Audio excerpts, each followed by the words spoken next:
is the Jason Walker Show. Montana Sportscaster of the Year and three-time loser, The Jason Walker Show. The best local and statewide sports coverage, featuring the biggest guests from Montana. Flint Rasmussen joining us here on The Jason Walker Show. He's freaking exhausting, too. You used to dance a lot more. Yeah, I know, lady. I'm 51 years old now. The NAI Hall of Famers, Mike Van Diest, joining us here, Jason Walker Show. And is it just a deal where quarterbacks have to be good golfers? Well, that's all they have time for. They don't work out. They don't lift weights. They don't do anything else. They might as well go get on the golf course and at least have some fun. And from across the country, Doug Gottlieb, our guest here on the Jason Walker Show. End of the day, remember, it's your show. It's got your name on it. Howie Mandel, our guest here. Jason Walker, deal or no deal? the Jason Walker Show, broadcasting from the Major Mortgage Man Cave. Here's Jason Walker. Yo, happy Thursday. The Jason Walker Show in the Major Mortgage Man Cave. Looking forward to a fantastic afternoon.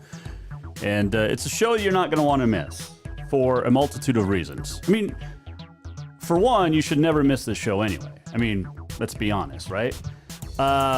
But for two, we're going to have a very, very important discussion. We're going to have a very important dialogue. Ife Kalajaye will join us. Former Carroll College men's basketball standout, future lawyer, and he is African American. And we are going to have a dialogue about race relations and what is going on across the country. And Ife is a great friend. We trust each other to have a great conversation. It's going to be, it's going to be good. And that's coming up here in about 10 minutes or so. Looking forward to checking in with Ife. Just to get caught up on his life anyway. I mean, he's going to go to law school. This is a great kid. You can watch live on Facebook. You can watch live on YouTube. You can watch live on Twitter and Periscope. You can listen live, treasurestateradio.com, Podbean, Network One Sports, and of course, jasonwalkershow.com for any and all of everything that you'll ever need for the Jason Walker Show. So, but before we get to Ife, a couple of things. The coronavirus, COVID-19, Montana. So we left for vacation, May 22nd? We took the week off, Memorial Day weekend. There were like 13 confirmed cases in the state of Montana of COVID-19, active cases. As of yesterday or today, there's over 55.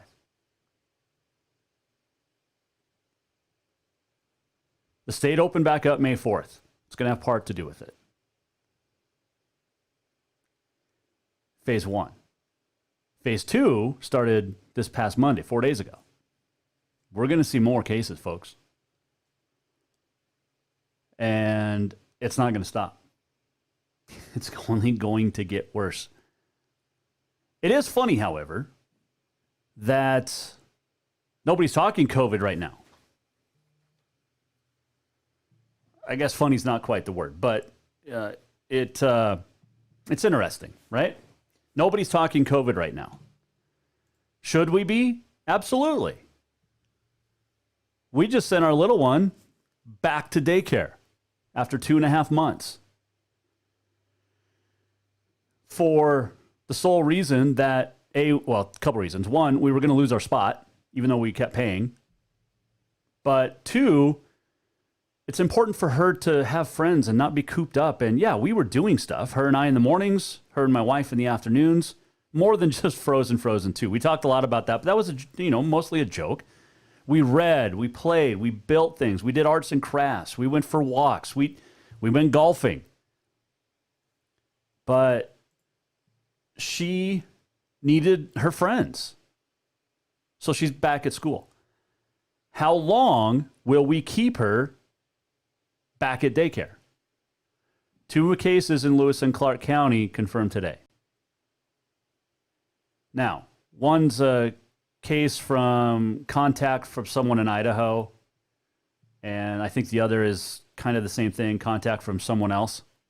And I know that Bighorn County Gallatin County, Yellowstone County, still the major hub for all of the COVID in Montana. But it's back in Lewis and Clark County after 8 weeks. And we don't know anything about the 2 people that have it. We don't know where they go. We don't know who they've been in contact with since they contracted it. And this is why I keep saying I'm not sold that there's going to be a fall sports season. We're going to see an explosion of cases in Montana end of this month. Tourists coming back. The governor said, no, don't quarantine. We're fine. And again, it goes back to, and I know I've been on the storyline the last few weeks of we need to get back to normal. But I go back now to, again, I have a 2-year-old. Okay? My oldest, 22-year-old in Bozeman, set to go to Auburn, leaving the first week of August for grad school for the next 2 years. My son in the military, Fort Riley, Kansas. But we're going to be locked down again. It's going to happen. Maybe not in July, but think about when all those college kids come back. They're already starting to allow student athletes back. Nebraska had 5 student athlete football players test positive for coronavirus. Alabama has some. Oklahoma. Montana State hasn't started back yet. They come back next week, 10 days. They going to have some? Probably. University of Montana? Probably. Things to think about, folks. Also, when all the students come back to college in August, because most everybody in the state of Montana is coming back August 17th to start, they're not coming from just Fort Benton or Glasgow or Polson or Hamilton. Students come to the state of Montana from a variety of places. Most of the 50 states, a lot of them, go to Bozeman, go to Missoula. Carroll College isn't full of students from just Montana. It might be a shock to you, but it's true. Same thing with Western and MSUB and Rocky and Tech, Northern,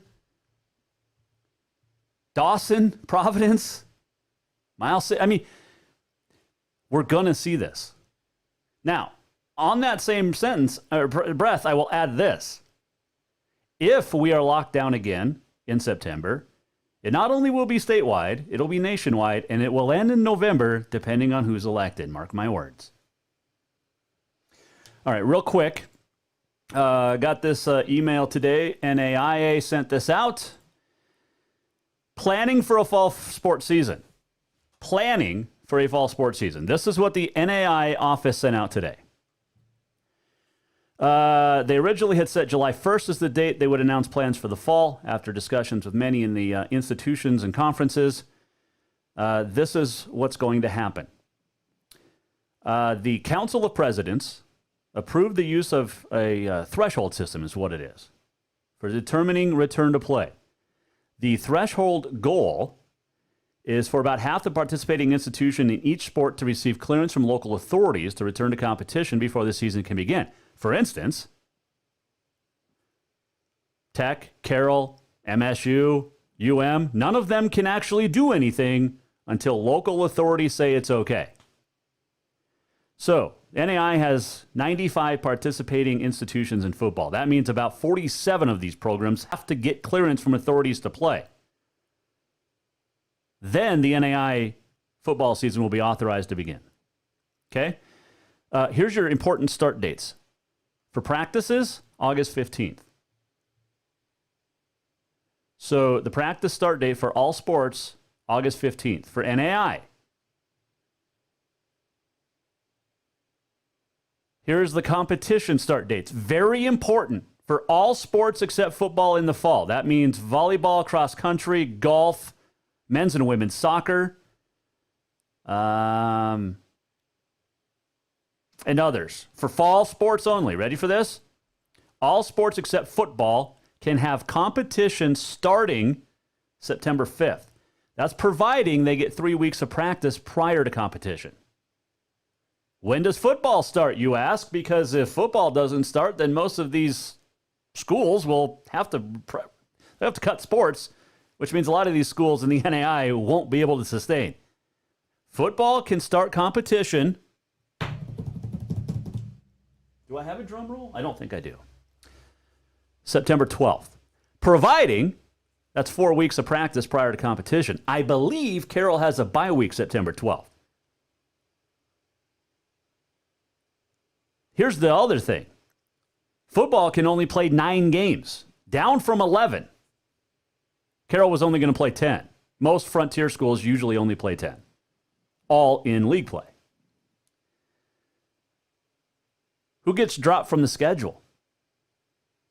Well, if I'm Carroll, you're probably dropping an Eastern Oregon road trip, a Southern Oregon road trip, which, by the way, I believe Southern Oregon road trip would be the end of September. That would be smart to cancel because Oregon governor said anything through September is pretty much going to be canceled anyway.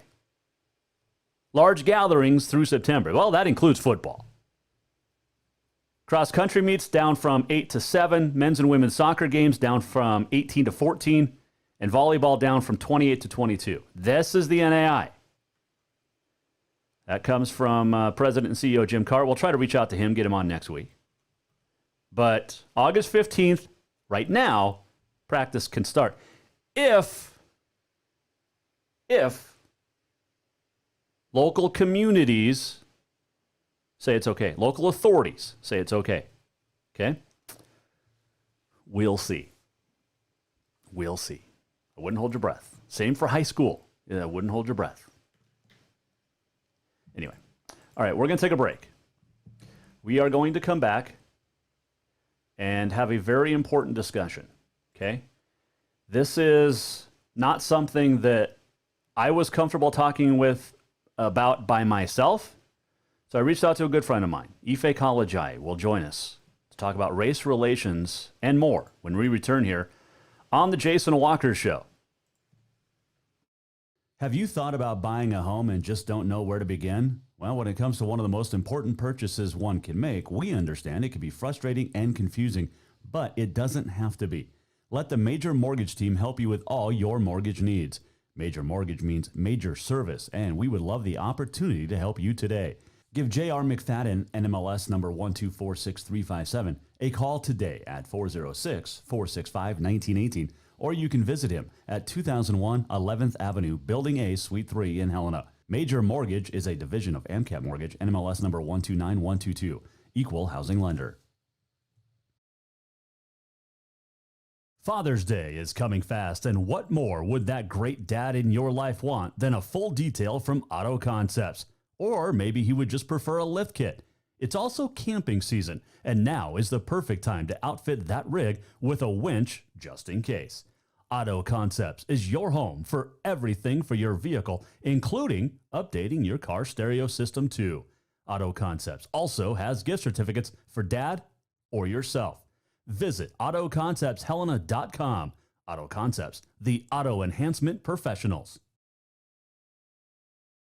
Yes, it's true that Montana is a long way from the Gulf Coast, but you can bring that Cajun flavor home with a stop at Cafe Zydeco. From po' boys to classic sandwiches, Cafe Zydeco has all the best Cajun in town. Are you in the mood for seafood gumbo or crawfish etouffee? Maybe you're craving jambalaya with some shrimp and grits. Head in for breakfast, lunch, or dinner, or call ahead for pickup or delivery.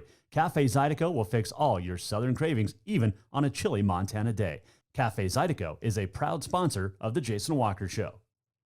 Who doesn't love being number one? When your team's dominating the standings, or your favorite band rocks the charts at number one, it feels good, right? Kind of like how it feels when you have auto insurance with State Farm. Because making you feel like number one is an honor your local State Farm agent takes seriously. Through the good times and not so good, your State Farm agent's proud to be here to help life go right. Call State Farm agent Mike Miller in Helena today.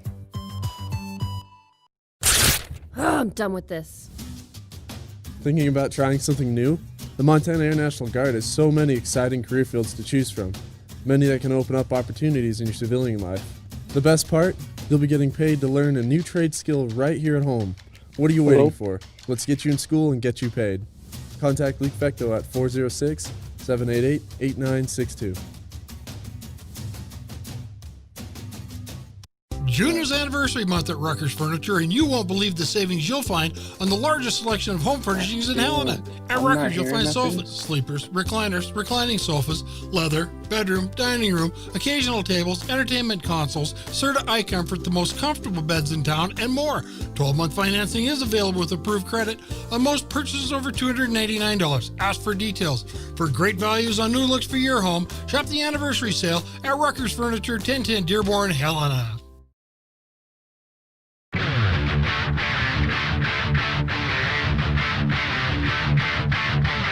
Welcome back to the Jason Walker Show. Welcome back, Jason Walker Show. We are live in the Major Mortgage Man Cave here on a fantastic Thursday. Still to come on this day in history and a whole lot more. And the walk-off as well. But I want to get right to my guest on the Mike Miller State Farm Hotline. And I think we have this figured out. Joining us via the Zoom. Let me see if I can, unmute. Let me try the video. I got to move you over. I've never done this. I don't know what we're doing. Ife Kalajaya, are you there, my friend? Hello, sir. Can you hear me? Can you hear me now? We got Ife on video. We don't have him on, let's see. Do you have my audio? I hear Ife. Do we hear you? I think we're good. I don't know. Ife, you there, buddy? Nope. All right, we're gonna try something different. Let me call him real quick. Well, the live stuff is so good, right? I mean, it works. You got to figure this stuff out. Here we go. We're gonna try to get Ife on.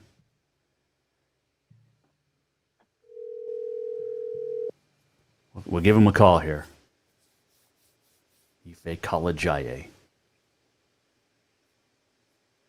Hey, buddy. Hello. Hey, Jason. How are you, my man?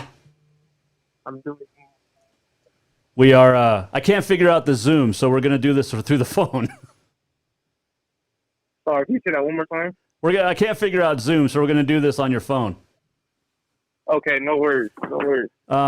I can actually. I think I can get your video though, and then which would be kind of cool. So let me try that. Anyway, okay. How are you, my friend? It's been a while since we've chatted. I know. I'm good, man. I'm good. A little numb right now, but overall, like I'm good in terms of what's happening with my next career step. I'm good. My family is good. Everybody's safe. Everybody's healthy. I'm good. I'm about to start law school this upcoming fall at Pepperdine. So I'm definitely very excited about that. I'm looking forward to it, starting a new journey. And yeah, but I mean, I'm good, man. I'm good. How are you? I'm doing well, just living the dream and trying to figure out, technology and all this stuff. So, Yeah. You got accepted into Pepperdine, which is a very nice law school for you.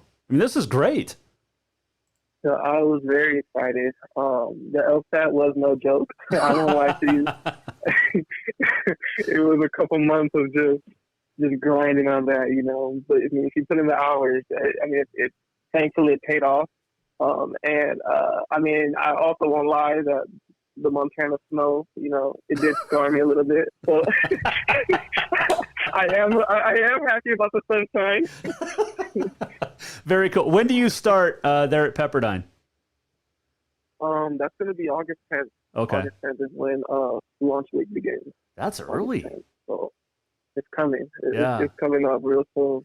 Time is flying. Well, Ife Kalajaya joining us here, Jason Walker Show. What are you going to do? Are they going to have online? Because I don't know if California is going to be able to go to school in August. Yeah, we actually just received an email from them saying that we were going to be, or they're ready to accept students onto the campus, and they're looking forward to having us, based on the guidelines and things that were released, and with their the safety precautions that they've taken, that they will in fact be able to have students come up and be able to, get situated with housing, and we'll be able to start, on campus, in the classroom in person, which was kind of nice. Yeah. I was happy about that. No doubt. Ife Kalajaya joining us here, Jason Walker Show. This segment, by the way, brought to you by our good friends over at Ruckers Furniture. Make the quality choice for your home at Ruckers Furniture. So you left Carroll a little over a year ago with a degree and graduated and lots of fun. You've been back down in California. You mentioned the snow. Do you miss it at all? Just a little bit? It's funny because I saw on social media it was snowing a little bit in August. Or I saw the weather was really going down, and I was like, ooh, I don't miss that aspect of it, but I would say, it's for Christmas and then maybe New Year's, those 2 days, I missed it, but after that, I gotta say, I don't mind the 70 to 80 degrees No doubt. out here. No doubt. I don't mind. That is fantastic. Well, okay, what was worse, the snow or the cold? I think it was just things that came with it. So, I wasn't, because growing up in California my whole life, you don't worry about, starting your car 15 minutes before, you have to go somewhere, or having the windshield scraper and going out. I remember there was a time where our car, or my roommate's car, it was a girl on the basketball team, one of the women's basketball players. Her car, she was pulling in, and her car got stuck in a snowbank, and there was nobody around except me and my roommate. And we had she was by herself, so we helped her, with our bare hands. I didn't have gloves at the time. Bare hands, move the snow, help move the snow from the bumper, try to get the car situated, bring it out of the little snowbank. And we were freezing. My ears were freezing. My nose was, it was just like, man, I'm not used to this. But, at the end of the day, it was a good experience. I'm happy I did go through it, just so, I now know, having lived in California my whole life, I know what it is, to live in a place where it's colder and where it snows and where it's different. So I'm definitely happy I got to experience that. Ife Kalajaya joining us here via Zoom on the Mike Miller State Farm Hotline. Ife, I reached out to you because over the years as a Saint, and I was doing radio, you and I became pretty tight. Great stories that will never make the air. Told in training rooms and hotel rooms and bus trips and all that. Yeah. I reached out to you because of what's going on across America right now. And, I'm not in any position to judge. I'm not in any position to really say anything. And I wanted to get your thoughts on it. We can all agree, I think, Ife, what happened to George Floyd, inexcusable and was murder. And the 4 police officers have been arrested, and that's fantastic. And now we have to figure out how to grow from that. And what's your thoughts? Well, right now it's just it's frustrating to think that, after slavery, after Jim Crow, after segregation and everything, that it has come to this point where, we're back, where it takes something like this for it to be, explicit on video, caught, on camera, where it's, there's no question about it, that it takes that for it to be, nationally recognized at this scale, that, okay, yes, racism is still happening. It's still a prominent thing, and, for me, I have 3 siblings, and I think about, if we were to get pulled over, it's like we were taught, we're at home, and, our parents, we talk about, we have these conversations where it's like, okay, you get pulled over, you have to put your hands on the wheel, take your wallet and your phone out and leave it on the dashboard. So, you don't have to reach into your pocket. These are different things you talk about and have to be prepared for, in case situations arise, because you don't want to be put in a situation where, for whatever reason, they think you're doing something, that you shouldn't be doing, and then, open fire, God forbid, or they're overly aggressive with you. So, right now I would say I'm just hoping that, everybody understands, but especially now is we say everybody, but then it's like we need white America also to understand and acknowledge, that the past social systemic injustices, that oppress brown and black people, that ideology is still rearing its head in 2020. So that needs to be acknowledged, and then suppressed, and then we need to be able to take action to move forward from that. Ife Kalajai joining us here, Jason Walker Show. I don't want to lead this discussion, Ife. I want you to start the dialogue. I want you to go where you want to with this. Teach us. I just want to sit back and learn. Help me out here as a Montana kid. Help me understand this. Yeah. So when we say with officers that there's a bad apple, right? Say okay, they have a bad apple in the police force. And you don't say bad apples with, pilots. You can't have a bad apple with a pilot because, the plane will crash and that's just, those are lives gone. You don't do that with doctors. Or you have a bad apple and then they get prescribed bad medication and, kill people. It's like, no, you come and sue him for everything he's got, and you go after him and his license and everything. So when we say they're bad apples in the police force, it's like, yes, we know that, but then we also need to take action for that. We can't just allow it and the racism that keeps happening, to keep happening. We need to stop it. We need to address it. Because or else it's like after this George Floyd thing, who's going to be the next George Floyd? We've had Ahmaud Arbery who was killed jogging. We've had Breonna Taylor who was killed. The police broke into her home when the suspect was already in custody, and she was shot. And the suspect is already in custody. So it's just when we hear and we see these stories, it's like it just keeps happening over and over, and as a black man in this country, it's like, okay, when is this gonna stop? Because we thought, just like we're living in a history book, where it's like, okay, well now it's gonna be the 2020 where, okay, these people are rioting, burning down precincts and different things. And it's like, it's numbing. Like I've had an empty feeling in my stomach, for a while now, because it's tough to think of when you try to wrap your head around it. It's like I can go out at any moment and something could happen, or just because of the color of my skin, just because I don't look the way another white person wants me to look, or another. It's just that's kind of frightening, and that's something I feel like we need to address, and kind of take action towards that. And I'm glad, I appreciate you having me on to be able to speak on this, because at the end of the day, it just comes down to respecting black people as humans, because we're all humans, we all want to live the life to the fullest, but it's just respecting our humanity, respecting our humanity, respecting us as humans, and being able to move forward, and progress. Because we've made different laws, we've made amendments, but it's like they're not abiding by them, and it's not fair, because then people portray black people as the angry black man or angry black woman, and it's like, well, these things are happening though, where we're suppressing them, because God forbid if we didn't have this George Floyd killing on film or on camera, the 8 minutes and 50 seconds that the police officer was kneeling on his neck, and they deny it and say, well, I was fearing for my life, then it's just, where do we go from there?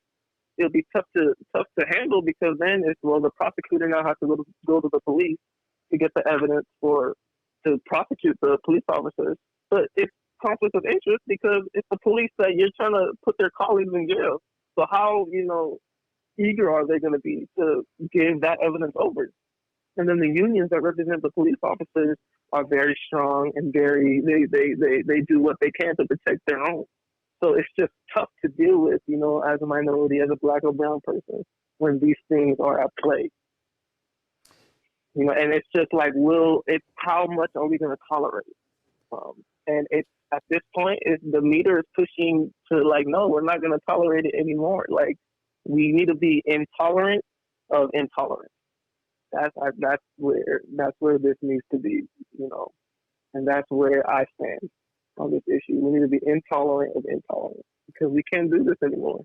We just can't do this anymore.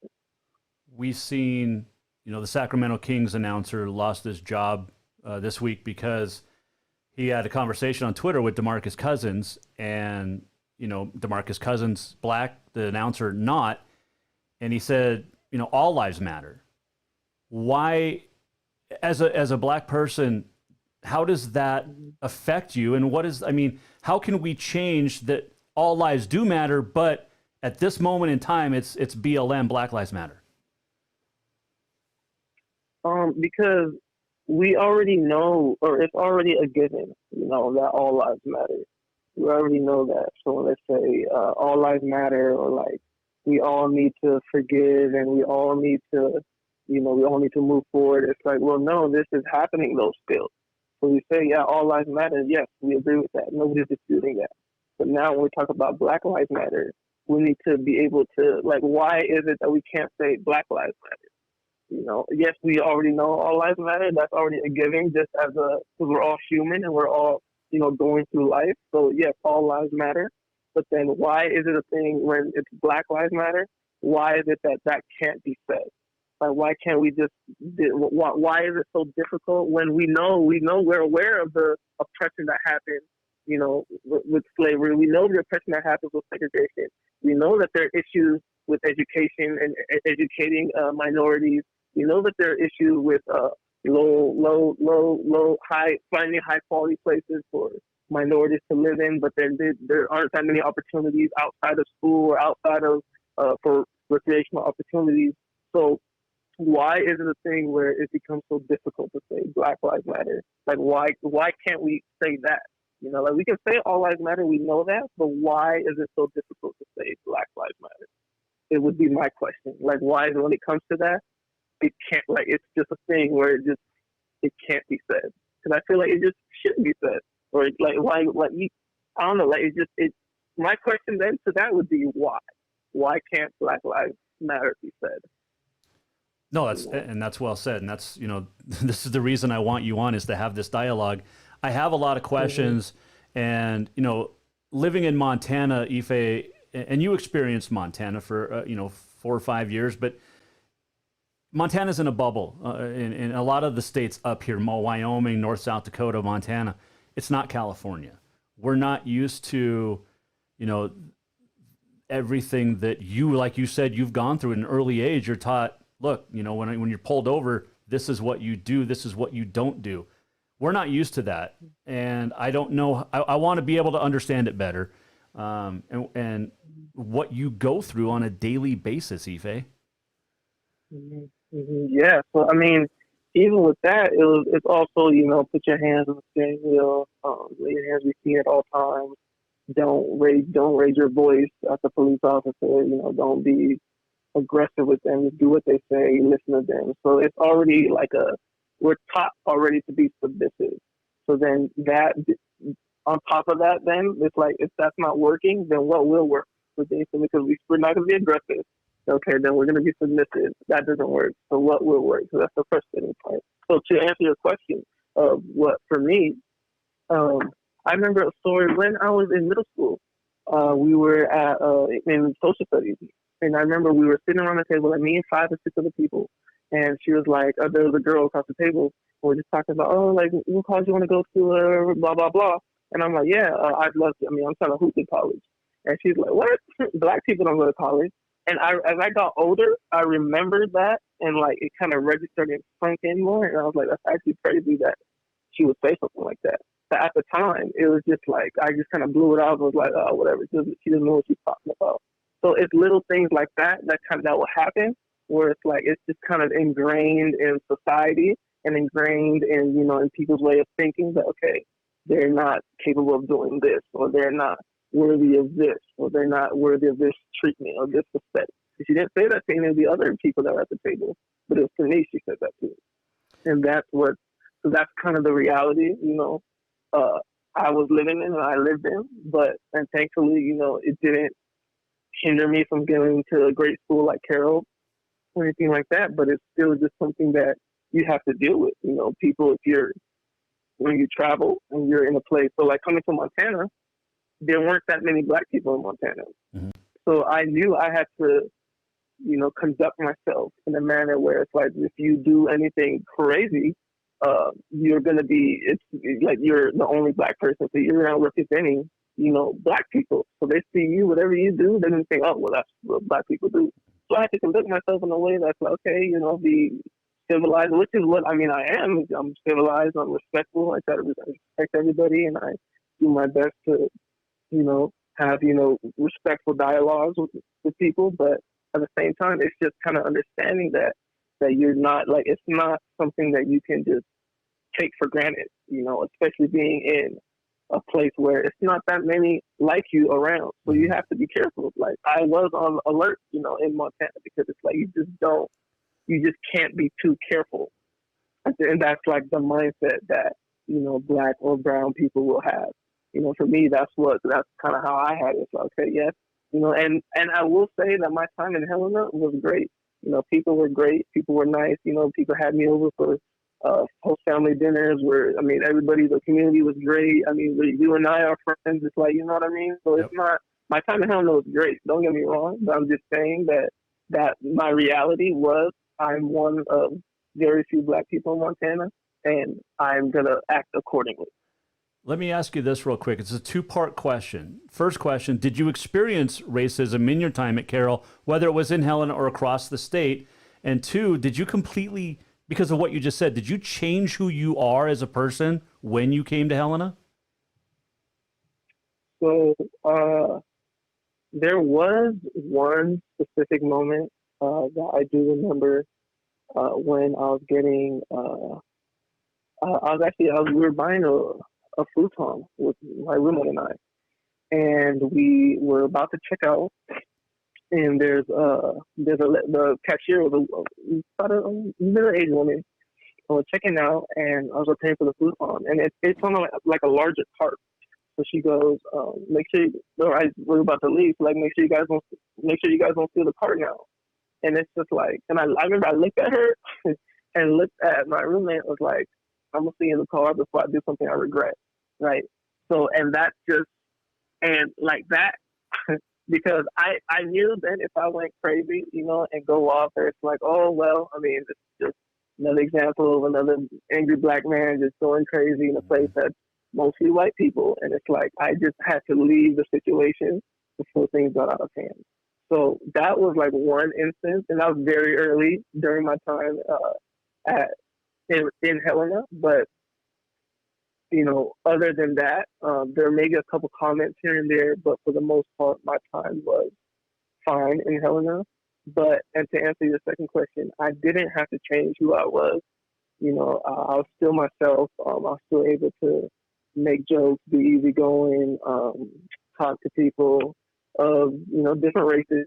Carroll wasn't just white people. There had people from different places. Mm-hmm. So I was able to make friends with different people. And, I didn't have to change who I was. I just had to be just aware of my surroundings and just, make sure that, just to protect myself, just in case.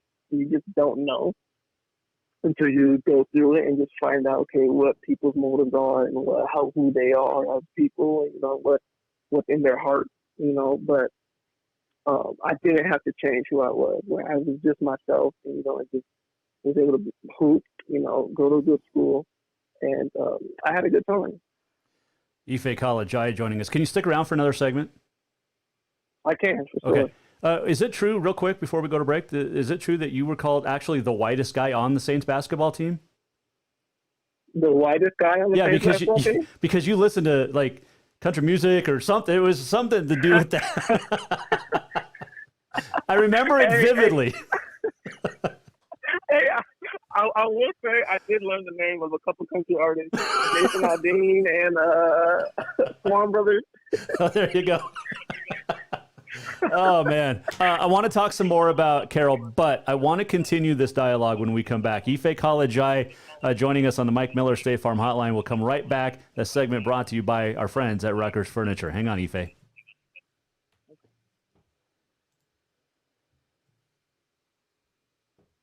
And you won't believe the savings you'll find on the largest selection of home furnishings in Helena.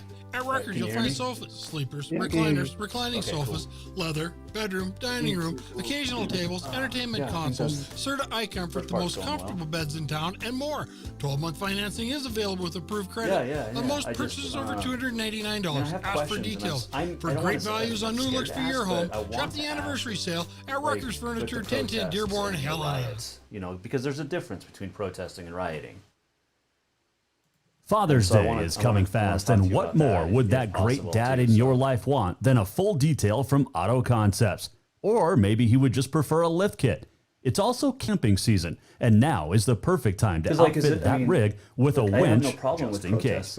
Auto Concepts is your home for everything for your vehicle, including updating your car stereo system too.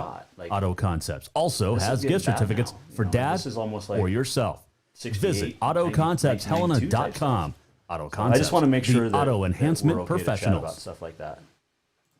Yes, it's true that Montana is a long way from the Gulf Coast, but you can bring that Cajun flavor home with a stop at Cafe Zydeco. From po' boys to classic sandwiches, Cafe Zydeco has all the best Cajun in town. Are you in the mood for seafood gumbo or crawfish etouffee? Maybe you're craving jambalaya with some shrimp and grits. Head in for breakfast, lunch, or dinner, or call ahead for pickup or delivery. Cafe Zydeco will fix all your southern cravings, even on a chilly Montana day. Cafe Zydeco is a proud sponsor of The Jason Walker Show. Who doesn't love being number one? When your team's dominating the standings, or your favorite band rocks the charts at number one, it feels good, right? Kind of like how it feels when you have auto insurance with State Farm. Because making you feel like number one is an honor your local State Farm agent takes seriously. Through the good times and not so good, your State Farm agent's proud to be here to help life go right.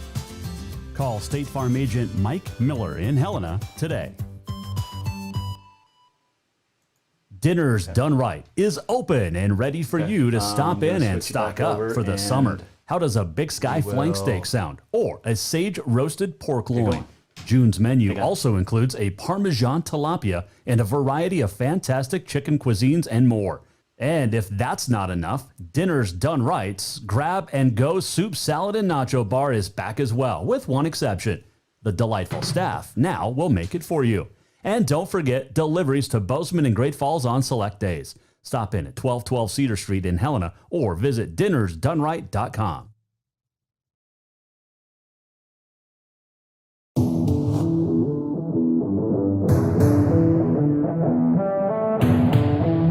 Welcome back to the Jason Walker Show.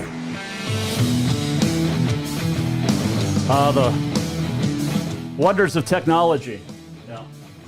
If you're listening, you heard stuff. It's like I said yesterday, it's like the Dan Patrick Show. You get to hear a little bit of everything that goes on behind the scenes. So there you go. Jason Walker Show, this segment brought to you by Mark LaRoe Photography. This picture over my left shoulder, or right, depending on how you're looking at me, is a Mark LaRoe, and it's fantastic. It's called Sunset over the Rocky Mountain front. The Sun River's there. Sun would be where about Augusta is. Great stuff. Go to marklaroephotography.com. Check out, buy his stuff. Spirit of the Big Sky Gallery is fantastic.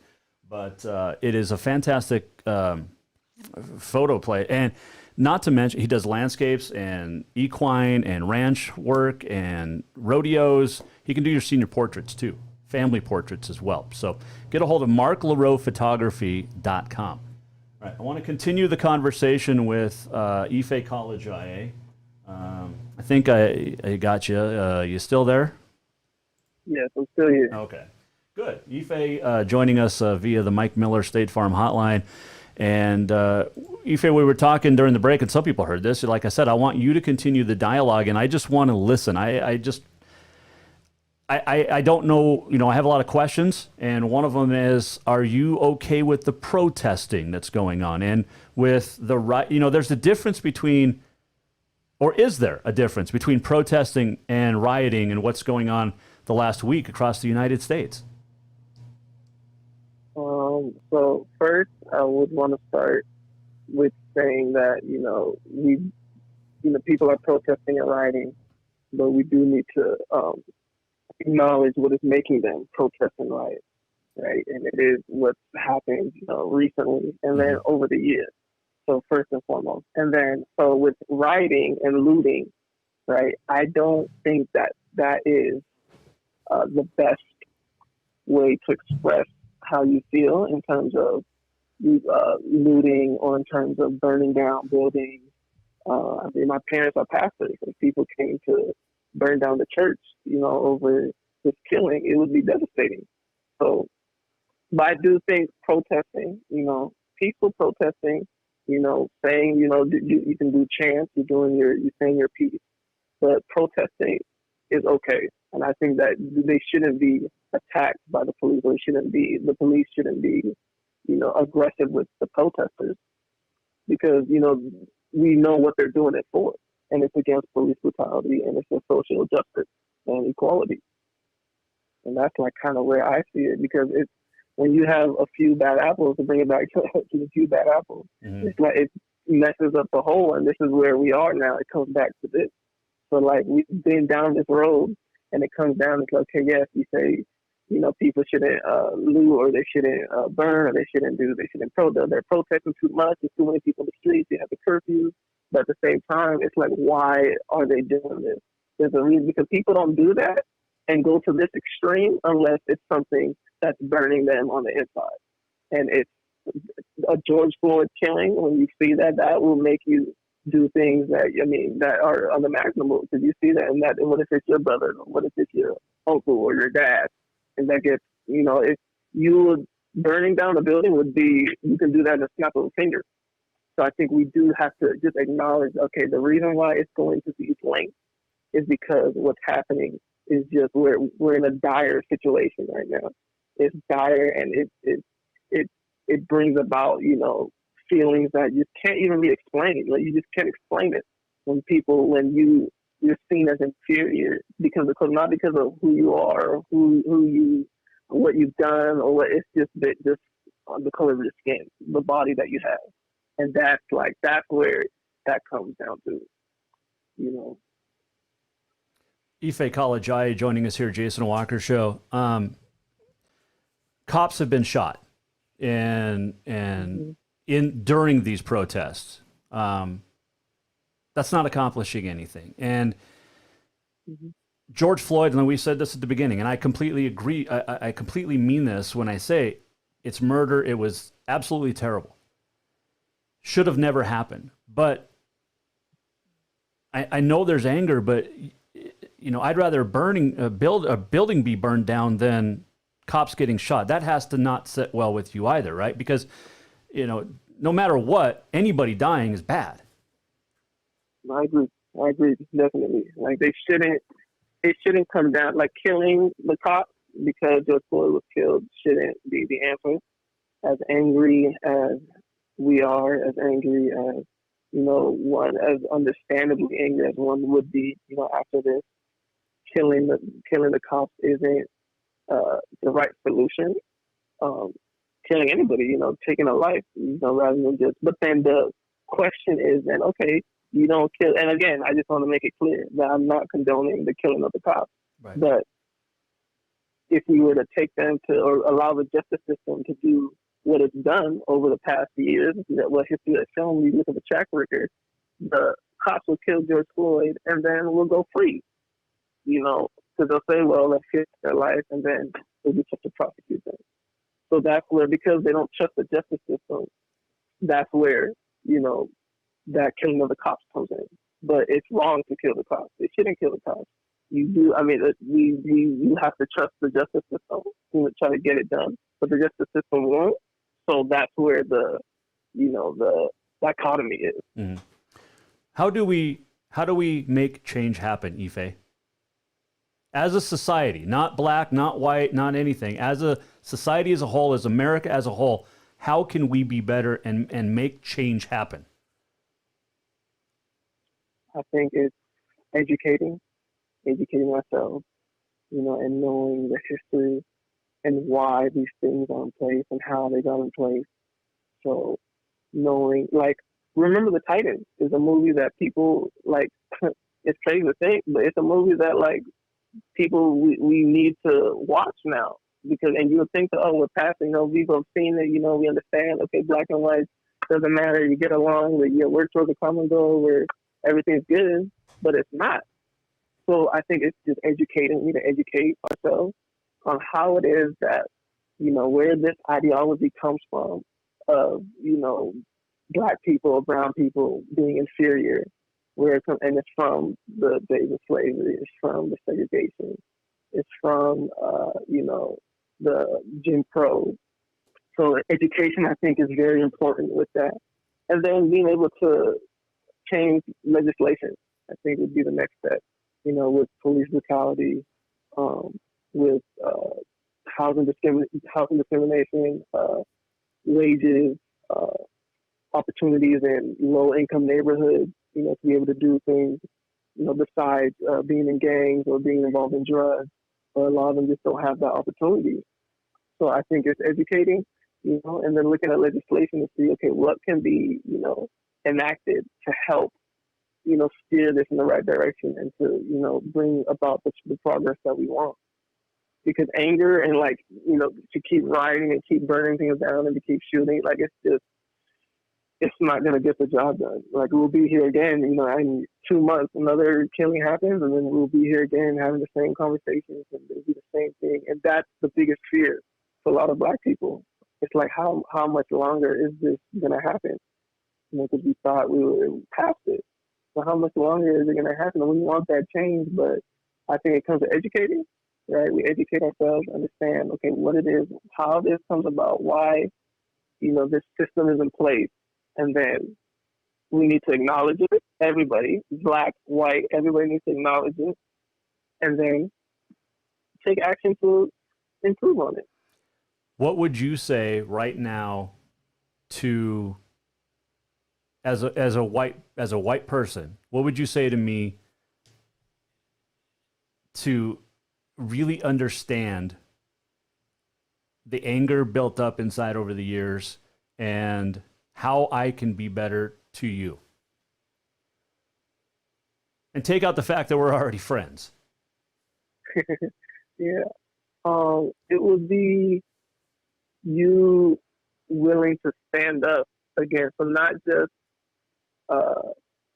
be a bystander when things like this are happening, or when racism is, especially when it's this overt. But even when it's not, just to be just anti-racism. So not just be neutral. You have to be anti-racism. Because if you're not anti-racism, that means you're okay then with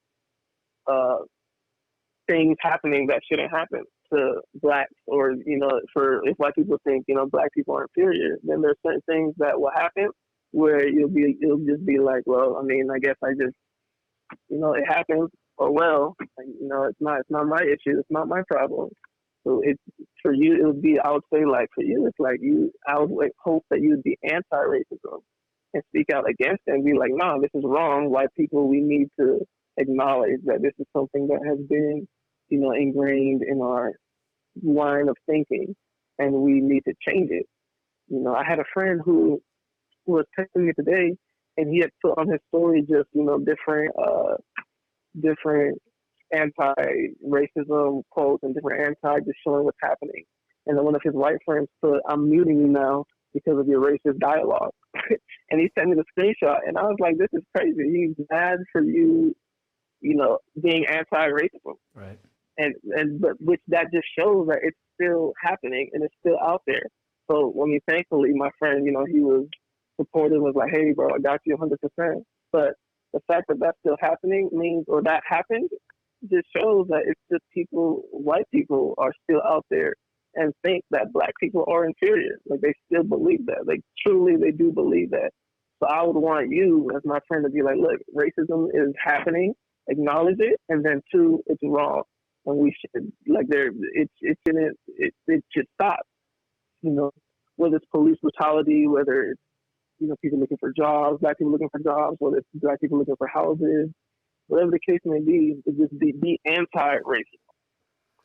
I posted a thing on Facebook the other day that actually caused my cousin, who is he's half Mexican, half white, and his wife is black, and it's a beautiful family. But he got really upset with me. It said, I'm not grieving for George Floyd. I'm grieving for America.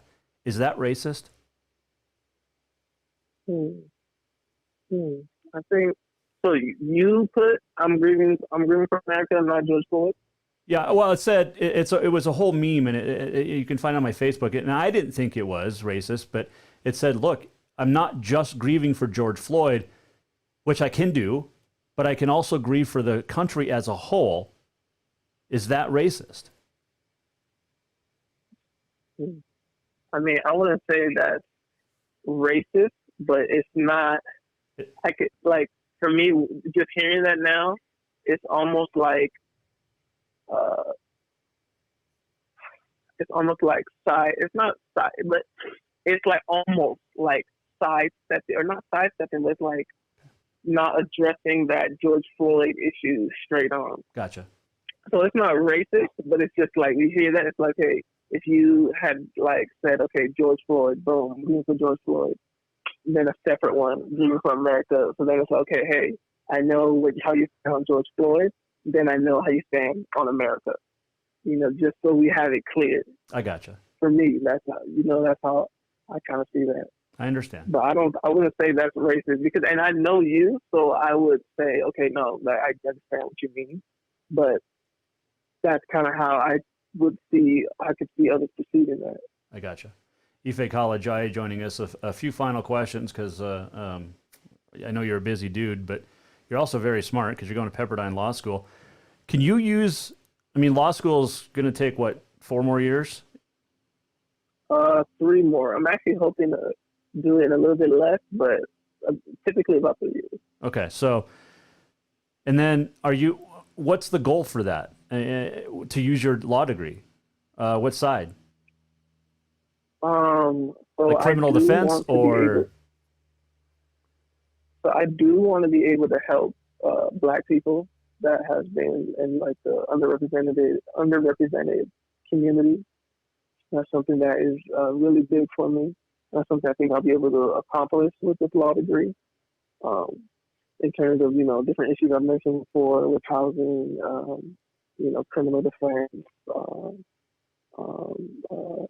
wages, jobs, different things. But then, for me, I also, I play basketball and I love music. I do want to get into the entertainment side of law also. So those are kind of the areas I'm looking at with law, just to be able to kind of branch out into a different career path, and see where it takes me. But yeah, definitely criminal defense. I want to be able to help. I want to be able to give back to my community. At the end of the day, that's what it is. If I can do that, whether it's in the entertainment sector, or whether it's the criminal defense, that's something I'm looking forward to. Ife Kalajai joining us here at Jason Walker Show, Mike Miller, State Farm Hotline. What do you say to the celebrities who say we need to defund the police departments across the country? Is that something that we need to do or should do? Or is that just, flat out ignorant in a different way? I wouldn't say, defund the police department. And I would actually like to get or do a little more research on that before I spoke heavily on that. But okay. I will say to that we know that there are bad apples within police departments, so we can't, make that decision, based on the few bad apples. At least I don't think defunding all of police departments across the nation. I think that would be just a very drastic move. And I do think that there are places, right, where the police are doing good work. So, and are helping the community, keeping the community safe, protecting and serving their communities. So I do think that defunding just across the nation is very drastic. That sounds very drastic. I think we should just take a little more time maybe to understand or to figure out what the best route would be for them to be defunding, and look at stats and see what's happening, actually in those communities before defunding. We're going to say goodbye to our audience on Treasure State Radio, but if you want to catch the rest of the show, you can listen on Podbean, Network One Sports. You can always go to jasonwalkershow.com, but there's another show coming up here at the top of the hour we want to let you get to, so we'll let you go do that. Ife Kalajai joining us here. Just like I said, a few more final questions, Ife, but if you had a chance tomorrow to speak to Governor Gavin Newsom, President Donald Trump, and take out political feelings, personal feelings only, what would you say to those two guys? I'll say that the country needs help. The country is divided, and the country needs, a leader and a strong leader to help bring us back together. Because now we're back to, the Civil War type environment, and it's unfortunate. It's disheartening, and it's not something that in my lifetime I would have, thought that it would come to. But here we are. So we need, somebody to help bring us back together. At the end of the day, it's all love. Like we just want to live our lives to the fullest, black or white, live our lives to the fullest.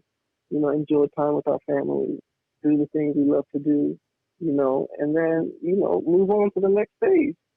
So, for a group, for white people, to think that they're superior, and then not condemning that or condoning it. Right, it's disheartening, and it just goes. It hits our humanity in a way that's just you can't describe it. You can't describe it. I mean, I said I've had my stomach has just been turning because it's very disheartening. So I want a leader to come help, and step in, and take a stand and be like, racism is wrong, police brutality is wrong, and it's happening against minorities on a daily basis. Clearly, thankfully we have it on film, but it's happening, and there's stuff that's happening that's not on film. But we need to put an end to it as soon as possible. The only way to do that is to acknowledge it. So I say to the leaders of Donald Trump or Governor Newsom, it's we need to acknowledge this and then take steps to the end to it. 4 years ago, Colin Kaepernick took a knee for the first time against police brutality and during the national anthem. As someone who has multiple members of the family in the military, I was upset with that. And I still think that was wrong. And another avenue could have been chosen by Kaepernick. I get what he's saying. I understand it from a distance because, again, I'm not black. Is there another way that you would recommend people, instead of kneeling for the national anthem against the flag, get the point across for you? So for me, with the Colin Kaepernick issue and the kneeling, I would that is because we know what the issue is. We know that he's not kneeling against the flag or against the people that fought for the nation, and for us to be safe and to be able to live our lives in peace and comfort. So we know that that's why he's not doing it. But we do know that he's doing it for police brutality and social justice. So with that being said, there was a time even before that where people would lock arms, standing during the national anthem. And that was saying, okay, no, you shouldn't do that. You should respect the flag. So then he knelt and they say, well, no, you shouldn't do that. You should respect the flag. But then the point of a protest, I would argue then, to your point, that the point of a protest is to disrupt the social norm. So the social norm, right, is to stand, salute or put your hand over your heart, during the national anthem. But the point of a protest, he's protesting social injustice, police brutality. The point of that is to disrupt the social norm. So it brings it to your attention to be like, hey, this is what's happening in my community. This is what's happening in our community. Let's do something about it. and that was the point of the protest. So yes, like you're saying, like I hear you when you say, okay, yeah, he has done the national anthem, or maybe he should have chosen another time. But I would say it got your attention, right? It got America's attention for sure. It got America's attention. So like that was the point of it. The point of it was to get people's attention. So it's like, hey, this is what's happening, so that change could happen. But then instead, him and I believe it was Eric Reed, who was also kneeling, they settled with the NFL, I think under $10 million, something like that. And they were able to settle for that. And then he was blackballed and isn't in the NFL or isn't playing. So I would say to that I think the way he did it, because I think if he did it any other way, if it disrupted the social norm, then would it have been okay? Like what other way then? Because the point of it was to get people's attention and bring it to the social injustice. So he did it and it got people's attention and brought it to the social injustice. So I think the point of it was he did what he intended to do. Yeah. Okay. Ife College, go ahead. Oh no, sorry. I was going to add that, and it's the First Amendment of the Constitution. So he was in his right to do that, and that's what I stand on that. And I respect that. Ife College joining us here, Jason Walker Show, Mike Miller, State Farm Hotline. The last week has been tough for the country as a whole. It has been tough for Black people. Did you, in your time at Carroll, ever think about kneeling? And what would you say, or was there a blanket order for all sports at Carroll? I don't know, as far as kneeling. I did think about it. It wasn't something I did, but I did think about it.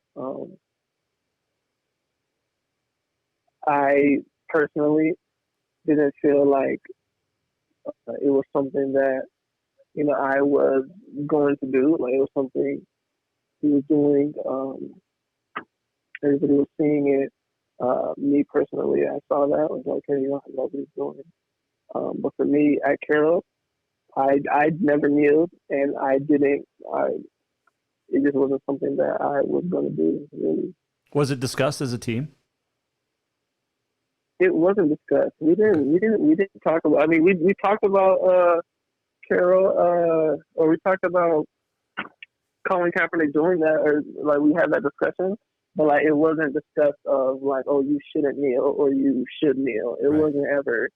So like I would have been interested to see, what the response would have been. But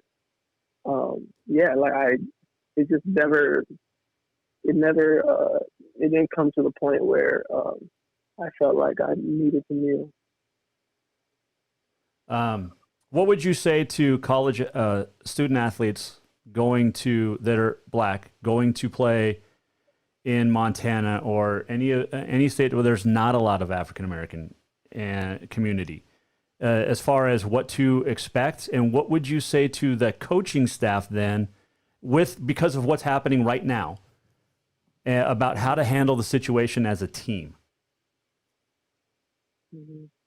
Well, I would say for your first part, that if you're a Black person going to Carroll or to a predominantly white school, you should just be aware, of where you are, who you're with, and just understand that, racism is still out there, and you don't know people's hearts until you know it. So with like how, I didn't like it, just to bring it back real quick to the last question, how I didn't kneel, but I was able to, give my voice and articulate what it was, how I felt, to people that I spoke with on campus and on the team and different teams that I saw on campus. So I think for them, it's just important about, not being afraid to speak your truth, use your voice. Don't be afraid of the moment. Like it's going to come, and, and just hold yourself accountable. And, if you act the way you're supposed to act, be respectful to everybody, be kind to everybody, act in love. and do your job, whether it's if you're an athlete, show protective, work out, play hard in the game, do what you're supposed to do, then it'll be fine, and especially at Carroll. 'Cause like I said, I had a great time at Carroll. But if you just do your job and you just kind of understand where you are and understand that your reality is different from others. So like, if you do get pulled over, you can't be you can't be overly aggressive, and start yelling at the police officer saying, "Oh, I wasn't doing this. Oh, I wasn't." Say no, just put your hands on the wheel. Be submissive. Because, that's the day we're in now. Don't reach for anything too quickly because you don't want them to think you're reaching for something. So just act accordingly. You just have to understand that. If they understand that, they should be fine. What was the second part of the question? Just I'm sorry. as a coach, I love listening to you, my man. As a coach, what would you say to a team during this time right now? I would say, that's a great question too, because with coaches, especially with athletes, when you spend a lot of time with your coach, and they're also, particularly black athletes who come from underprivileged backgrounds, so that coach is going to be looked at as a father figure or looked at as an authority figure, and so for the coach not to denounce or for a coach not to say or be anti-racism or be anti-police brutality I would be hurt, if that was the case. I would want my coach to be like, "Hey guys, I see what's happening now. I don't support it. I don't condone it in any way, shape, or form. Racism is wrong. Police brutality is wrong. I'm with you. I support you 100%. I love you. I love you like my son. I would want to know that they truly do care about me and respect me as a human. And I mean, for a lot of them, their coaches are going to be white. Sure. So if they don't come out and say that, it's just you're up in limbo and you just kind of don't know what they're thinking. If they just come out and say, we all need to be better and all lives matter and everybody, needs to get along. It's like, well, I hear that. I'm just like, bro, what? You're saying no, what just happened was a black man was, a knee was put on his neck for 9 minutes and you're saying all lives matter. It's like, no, you need to tell me that, black lives matter because, that means you're not telling me that you're not okay with that. Or you're telling me that this is something that's just like you're straddling the fence. It's like there's no more time to straddle the fence. Like we need to just be anti. You're either with it or you're against it. And I don't want to know that my coach is against it. Gotcha. Period. Just point blank, just be against it.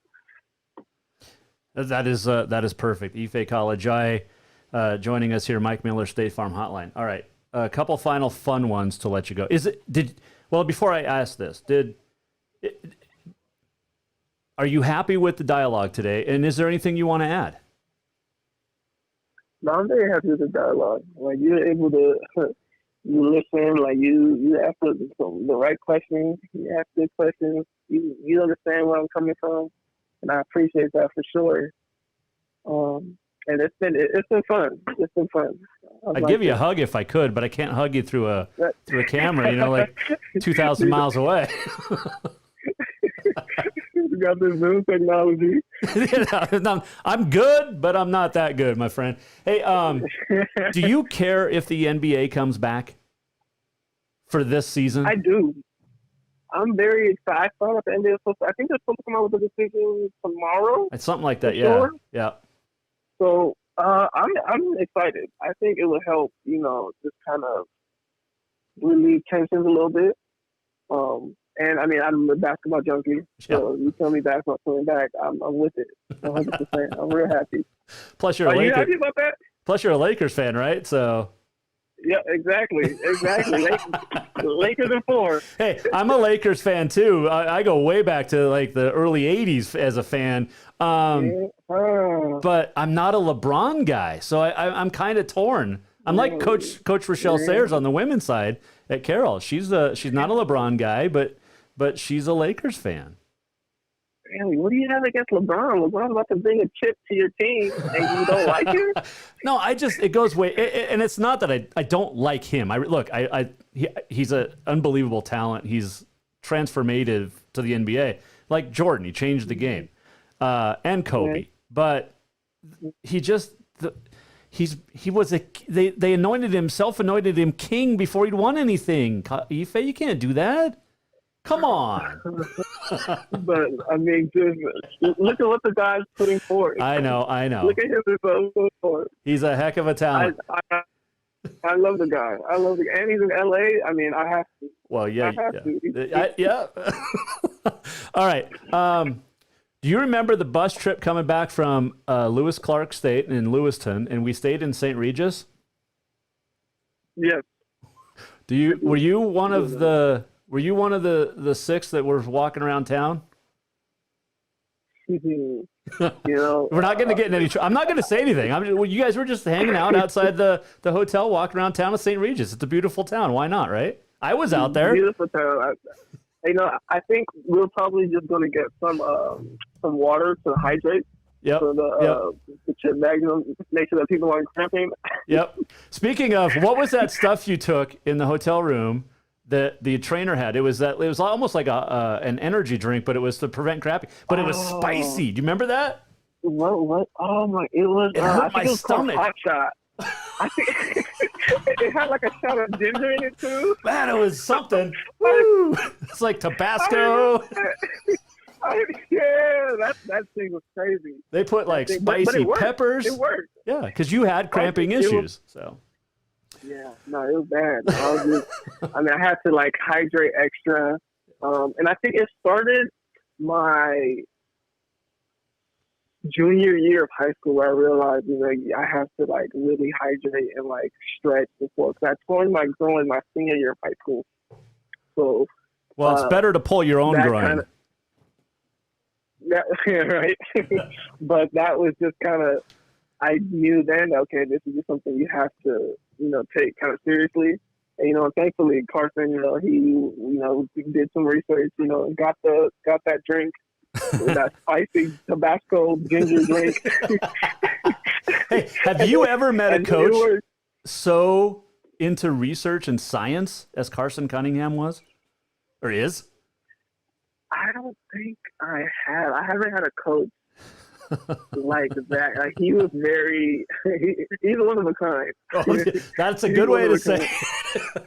And we love Carson. Don't get me wrong. I love Carson. We love him.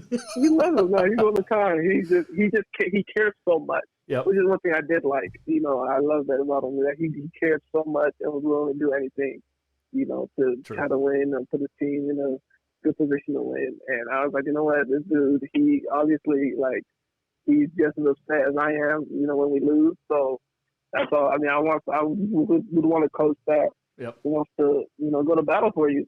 Yep. And he did that. You went to battle royales with Carson. Hey, you're good friends with, you know that one. You're good friends with Laurel Johnson. Keep your water in there, Ife. Are you upset that you didn't get a bobblehead like Laurel did? I am upset, actually. And Ryan and Pat and Ollie? That's not fair. I deserve a bobblehead. I deserve a bobblehead. What did you guys get for senior night? Because Zach had a T-shirt, and it was all about Zach that night. And then we had the bobbleheads. What did your senior class do? We got our jerseys framed. Well, everybody gets that. Framed.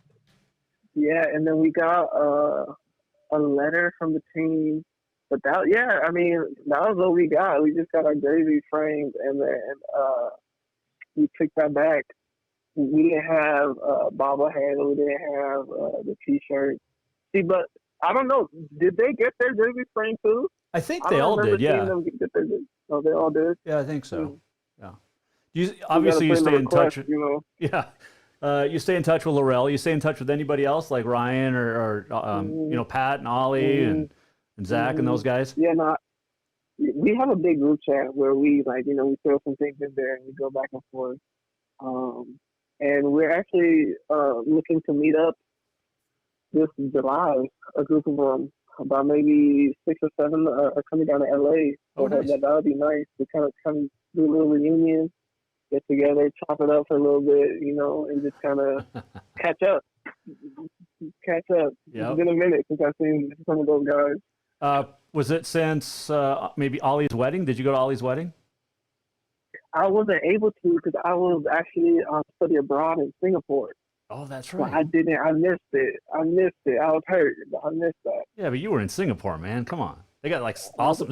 My brother, when he was in the Navy, they ported in Singapore, and he got me a very sweet silk tie for like $2. Oh my God. Oh wow. Yeah. No, I believe that for sure. The food is cheap. Food is good. The architecture is amazing. Like they had right when you step into the airport and you go, they have like a fountain of water that like I think was. I forget the price, but it was in the millions, right? And the fountain from the roof all the way down, and it's like there's many floors, and it's all the way down, and it's just, and you can walk around it on the different floors, and it's just amazing, right? It's amazing. Their architecture, different buildings that they have is crazy. Like they just do the absolute most. Like the malls will have water fountains in them. You know, kids are playing there.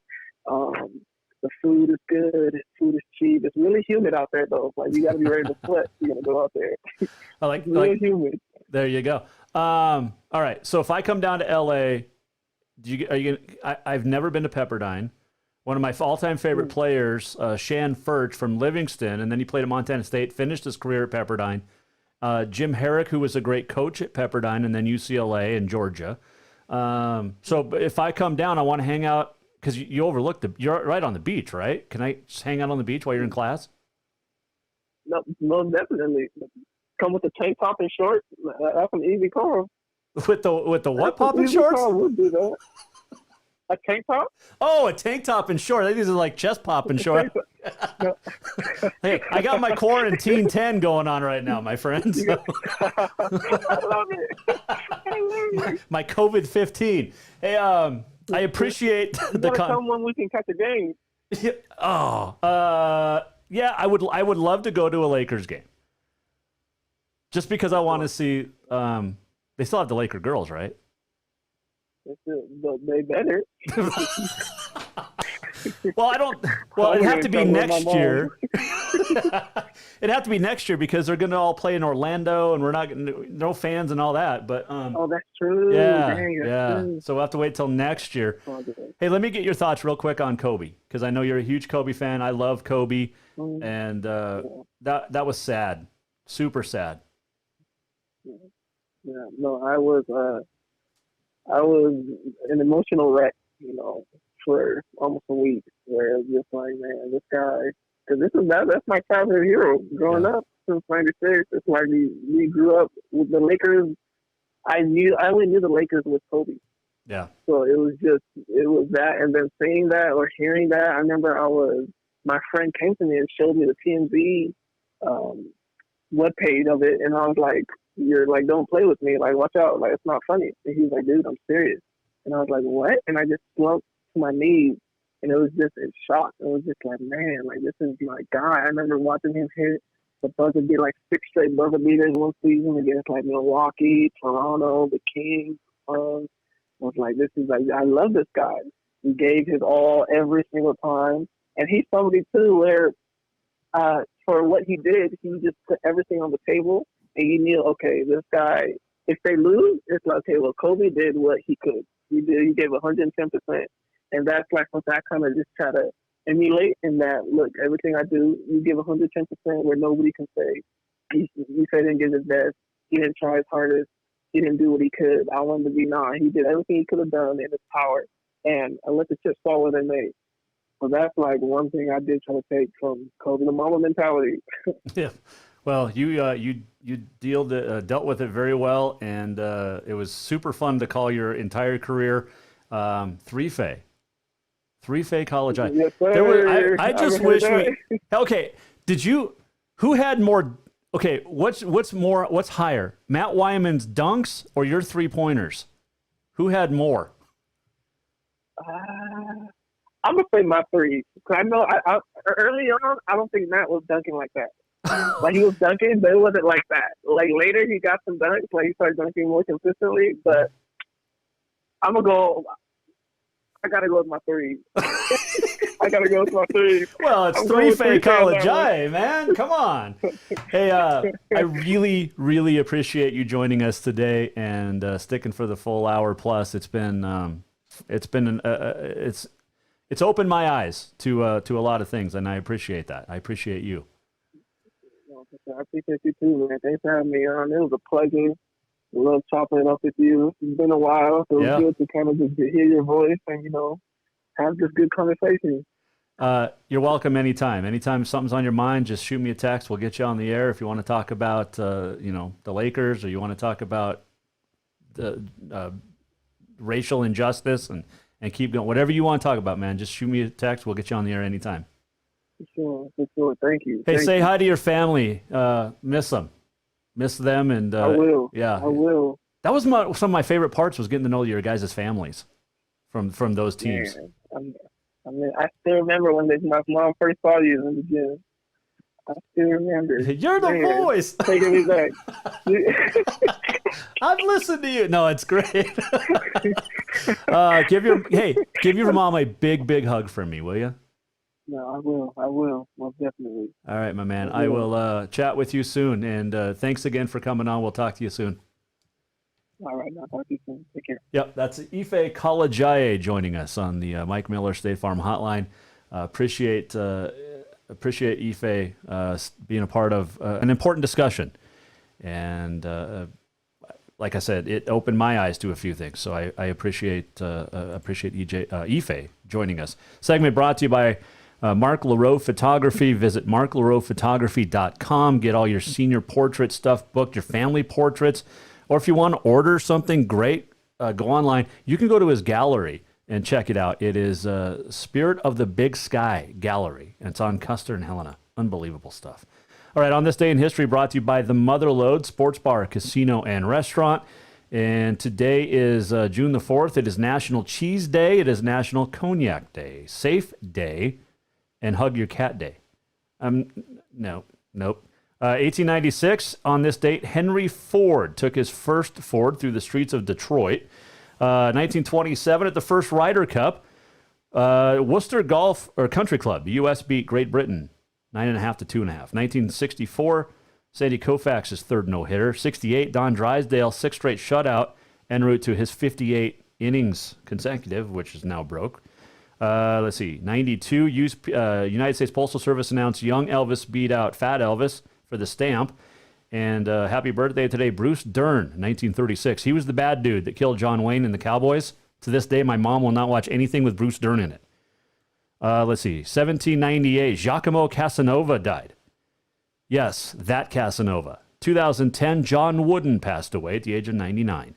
And Don Zimmer passed away on this date in 2014, the Hall of Fame. Well, not Hall of Fame, but American baseball manager. There you go. On this day, brought to you by the Motherlode Sports Bar, Casino, and Restaurant. Yeah, we went long. It was a discussion I felt we needed to have. I'm going to get to this. We're almost at the end of the show. What did we learn? And what did he miss? Time for the walk-off. Like I said, a very important discussion today with Ife Kalajaye. We're going to continue the discussion tomorrow, the dialogue.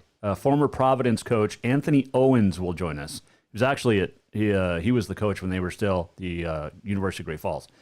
But Anthony Owens will join us, the new head coach at Columbia Basin. We're going to chat with him about what's going on across America and learn more. And these are conversations as Montanans we need to have, and as non-black people we need to have.